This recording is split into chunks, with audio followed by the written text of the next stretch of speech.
Hello and welcome. 10 important questions answered about raising self-esteem. It's quick, easy, and effective. This is us, Heiko and Andre. My name is Heiko. Let's jump right into it. Why is self-esteem important in the first place? It is simply the underlying quality for achieving anything in life. For anything and everything that you want to achieve, the basic foundation that you need is good self-esteem. Because when you have a goal, when you want to go into any direction, there will always be obstacles, challenges, problems, setbacks, little failures, and so on. So how do you actually overcome these if you don't have any self-esteem? It is basically needed in all areas of life. There's a few examples here. It's relational, your finances, emotional problems. If you feel emotional down, you definitely need a good portion of self-esteem to get over that. Spiritual, mental, social, all these different areas. But the most interesting factor with self-esteem is that we see the true value of it when it's not there. So when we feel we don't have it, or even worse, when we see it in other people and we desire it very, very much and go, this person is so self-confident, has so much self-esteem, I wish I had that too. So this is why we need it. Question number 2, don't we all have self-esteem? Well, we assume that we all have self-esteem, but ask yourself, did somebody ever teach you about it? It's definitely not being taught in school, and it is a fact that 2 out of 3 Americans have low self-esteem. So if you take that other person that is not involved in there, you get about 35% of people who actually feel that they're competent enough to handle life. If they are competent enough is a different story, but only round about 35% feel that they are competent enough to handle life.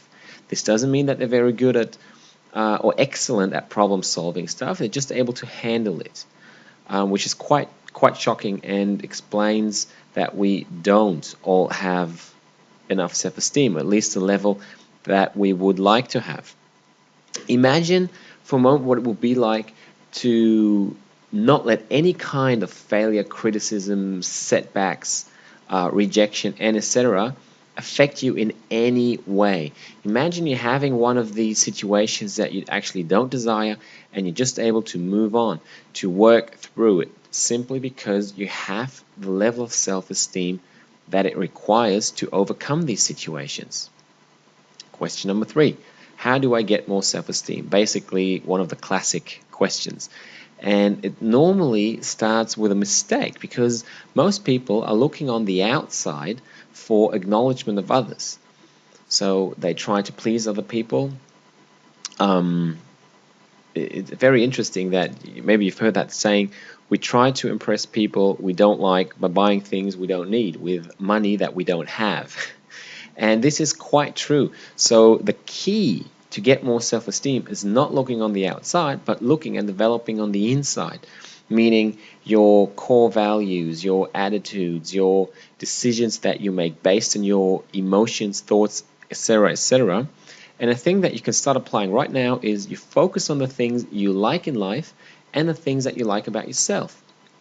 If you shift away the focus from the things that you don't want, the negative feelings associated with it can't shine through. And if you focus on things that you have and that you're happy about, you get more of the positive stuff and your self-esteem naturally grows. And this is very important, that it grows naturally. You're not taking any kind of super dope kind of drug to just boost it for a while and it doesn't last. And another very, very important factor, you have to eliminate everything that makes you feel miserable, things that create fear, worry, things that steal your energy. This can be material things, this can be people, everything that is not good for you and that you know that is not good for you. Ask yourself, why are you hanging on to this? Question number 4, is it learned or is it in the DNA? Well, in case it is in the DNA, there's never be 100% scientific proof of that, but in fact, it can be learned, and most people have learned, and this is important. If we assume that people don't have enough self-esteem, we have to find methods how we can learn it so that we can all apply it. And in fact, most success stories start with huge failures. Maybe you've heard the story of Michael Jordan, who was kicked out of the basketball team and in high school and became arguably the greatest player ever. And it is amazing that learning how to gain more self-esteem and to raise your self-esteem does not depend on any factors. There's just listed a few here: gender, heredity, IQ, nationality, social status, age, or profession. Doesn't matter what of these things you are or do. You can start at any level, and this is just great. And then the interesting thing is, once you have learned it and you're able to apply it, then it becomes part of you. And if it becomes part of you, it is naturally in your DNA too. So awesome. Question number 5: what are the methods? First of all, we have to ask the question, where does self-esteem come from? We established that it comes from the inside, and more specifically, that means it comes from our thoughts, emotions, from our imagination and intuition, and of course from these 4 factors and how we applied them in the past. So we are where we are today because of the thoughts, emotions, imaginations, and intuitions from the past, and the things that we have now is what we're creating for the future. There's only 5 ways to take in information, and these are the ways through our 5 senses: visual, auditive, kinesthetic, olfactory, and gustatory. Maybe you've heard that, but the key actually to get these results is simply to combine them. If I look at something which helps me to gain more self-esteem, and I add an auditive input, and I have, let's say, a positive feeling associated with it, I'm combining visual, auditive, and kinesthetic, which means feeling or emotion. I'm combining 3 of these factors that actually work directly on my nervous system, and so I simply get more out of it.